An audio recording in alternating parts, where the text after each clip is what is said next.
Plant FAQs. Hoya Affinis. Hoya Affinis, a guide to the red wax plant. Hi, Furbu here.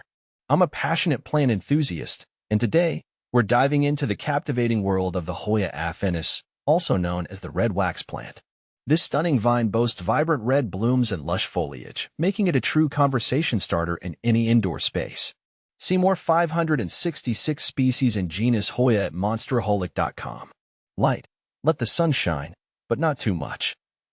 Hoyas, in general, are known for their tolerance of lower light conditions. However, the Hoya Affinis thrives in brighter, indirect light. Think dappled sunlight filtering through a sheer curtain. Direct sunlight can scorch the leaves, so avoid south-facing windows. Tip: if your Hoya Affinis seems leggy, with long spaces between leaves, it's likely not receiving enough light. Consider supplementing with grow lights during the winter months. Comparison corner. Hoya carnosa. The ever-popular Hoya carnosa, also known as the wax plant, enjoys similar lighting conditions. Both these Hoyas will tolerate lower light, but will produce more flowers with brighter, indirect light. Watering. The art of finding the balance. The Hoya Affinis prefers a well-draining potting mix. Overwatering is a recipe for disaster, so allow the soil to dry completely between waterings. Here's a simple trick. Stick your finger into the soil. If the top inch feels dry, it's watering time. Tip: during the cooler winter months, water even less frequently. Comparison corner. Philodendron. Philodendrons, another popular houseplant, enjoy consistently moist soil. Unlike the Hoya Affinis, they don't tolerate drying out completely. Understanding a plant's specific watering needs is crucial for its success. Soil, the foundation for growth.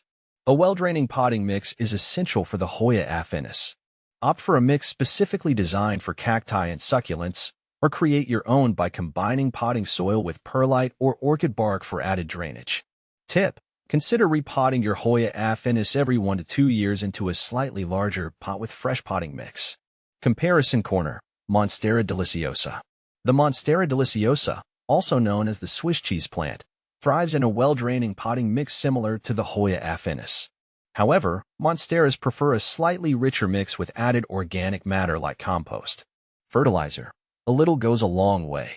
The Hoya Affinis is not a heavy feeder. A balanced, diluted liquid fertilizer applied during the growing season, spring and summer, is sufficient. Remember, less is often more when it comes to fertilizing houseplants. Tip: avoid fertilizing during the winter months when your Hoya Affinis is in a state of dormancy. Comparison corner. African violets. African violets are known for being heavy feeders. They require regular fertilization with a specific African violet fertilizer to maintain their vibrant blooms. Temperature and humidity, creating a tropical oasis. The Hoya Affinis thrives in warm temperatures, ideally between 60 to 80 degrees Fahrenheit, 15 to 27 degrees Celsius. Avoid exposing it to sudden temperature drops or drafts. Humidity is key. Aim for moderate to high humidity levels, around 50 to 60%. Grouping your Hoya Affinis with other humidity-loving plants or using a humidifier can help create its ideal environment. Tip: misting the leaves occasionally can provide a temporary humidity boost, but it's not a substitute for consistent humidity levels. Comparison corner. Orchids. Orchids also appreciate warm temperatures and moderate to high humidity levels. However, some orchid varieties require specific temperature fluctuations throughout the year, unlike the Hoya Affinis, which thrives in consistent warmth. Common issues and how to save the day. Yellowing leaves. This can be caused by overwatering, underwatering, or lack of light. Check your watering habits and adjust accordingly. Pests and diseases. Mealybugs and scale can occasionally bother your Hoya Affinis. Neem oil spray is a natural option for pest control. Fungal diseases can occur due to overwatering. Ensure proper drainage and air circulation. Not blooming. The most common reason for a lack of blooms is insufficient light. Ensure your Hoya Affinis receives enough bright, indirect light. Additionally, becoming root-bound can prevent blooming. Consider repotting if necessary. Propagation. Sharing the joy. The Hoya Affinis can be easily propagated through stem cuttings. Take a healthy stem cutting with a few leaves, dip the end in rooting hormone, optional, and plant it in a well-draining potting mix. Patience is key. It can take several weeks for roots to develop. How fast does the Hoya Affinis grow? The Hoya Affinis is a moderate grower, putting out new leaves and vines steadily but not at a breakneck pace. You can expect a few inches of growth per month under ideal conditions. Is the Hoya Affinis toxic to pets? While not considered deadly, the Hoya Affinis contains sap that can cause stomach upset if ingested by pets.